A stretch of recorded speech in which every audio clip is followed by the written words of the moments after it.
Yo, what's up? Meron tayo dito ng bike check sa Bike City. Dito yan sa Captimar sa Liberisa Street, Pasay City. So ito si Jackal. Ito yung gravel bike version niya. So ngayon lang natin bike check si Jackal na gravel bike.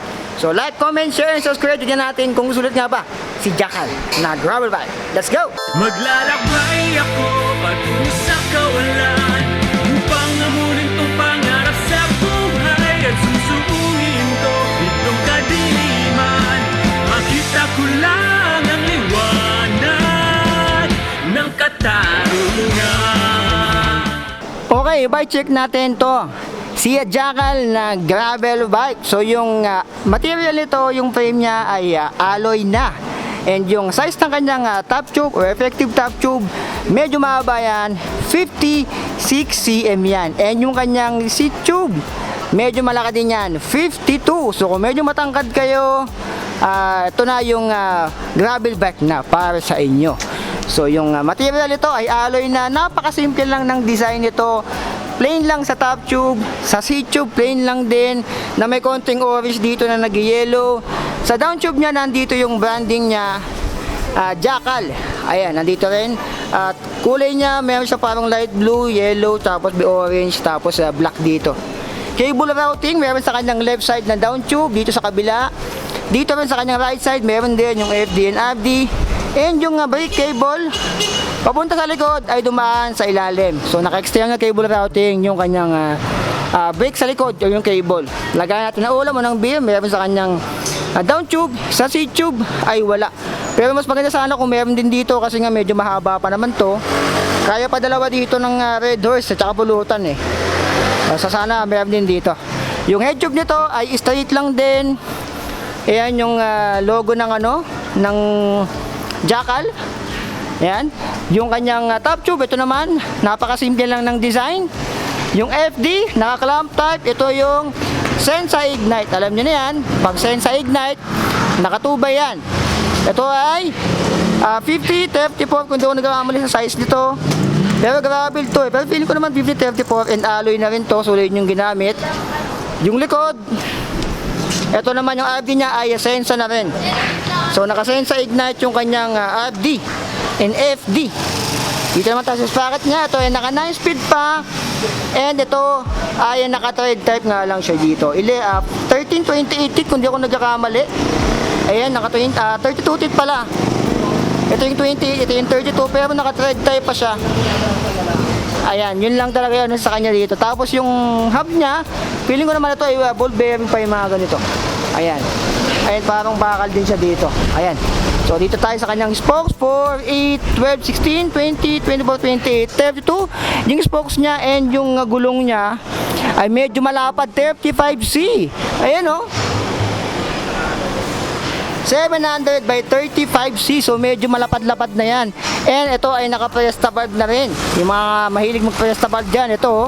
Ito yung 35C. Ayan. Medyo maano pa siya, kaya pa ito ng mga 40.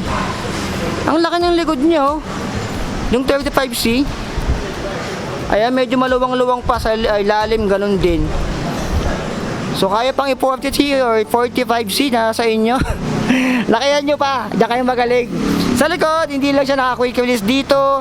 And naka 160mm yung kanyang rotors. Yung kanyang seat post naman, ay bakal pa to. Ito naman ay 27.2.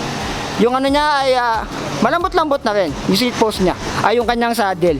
Ito namang fork niya ay alloy na to. Di ba pangkaraniwan mga bakal pa yan. Ito ay alloy na yung inilagay dito sa Jackal na gravel bike. And sa unahan, naka 700 by 35C din to. Ayan, medyo malapad din yung spokes, 32. Naka QM naman sa harap. Ayan. Ito yung harapan niya. Naka lang siya dito, straight lang, hindi siya naka-tapered.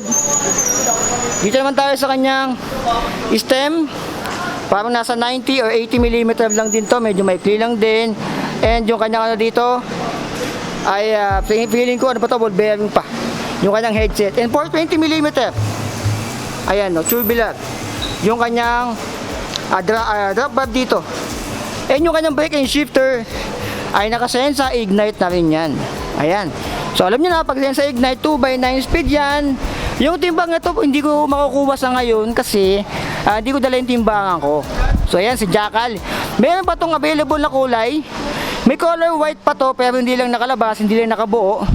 Yung nakalabas lang ay ganito. Ayan. So napansin ko, parang yung likod niya ay nakapresta, yung harap niya ay naka-shader bulb. So hindi ko alam kung bakit ganun. So first ko ma-experience ng ganung klaseng setup. Ayan. So nakasulay na to. FD, and yung kanyang drifter ay nakasensa. So magkano nga ba to dito? Sa Bike City. Ang presyo nito ay tumataginting. Ito. 14,000 pesos. Ayan. 2x9 speed, nakalagay na dito. 52 yung size ng seat tube niya, top tube niya ay 56 cm. Estimate ko yung mga ganito, mga ganitong setup, nasa 13 to 14 kg. And sa dami ko lang natimbang, halos na-estimate ko na pag tinitignan ko pala isang bisikleta. Feeling ko nagpabigat dito yung kanyang mga hub, feeling ko bakal pa yon. And aloy na yung kanyang fork, good thing naman. Hindi lang siya dito, naka-cassette, naka-thread type pa siya dito, naka 9 speed siya. So sana ginawa nila lang cassette to para mas okay na sana, konti na lang i-upgrade. Siguro ang upgrade dito, kung mag-upgrade kayo, ika-cassette nyo to, habatan nyo to.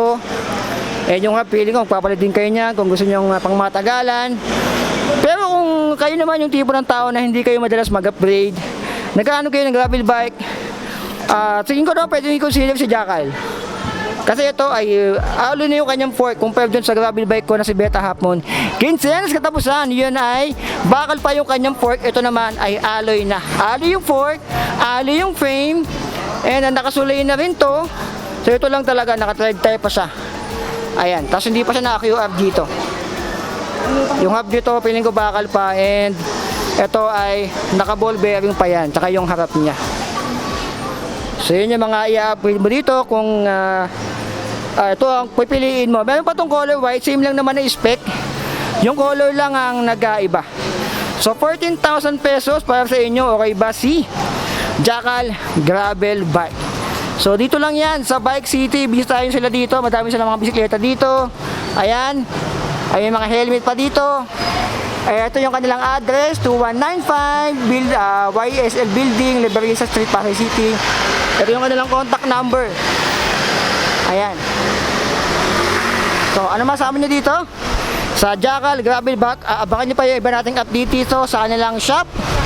Marami tayong update tayo, mga sapatos, mga MTB, mga frame, and mga helmet. So like, comment, share, and subscribe. It's it. I love you all. Ano masabi nyo? Like, comment, share, subscribe. Signing up.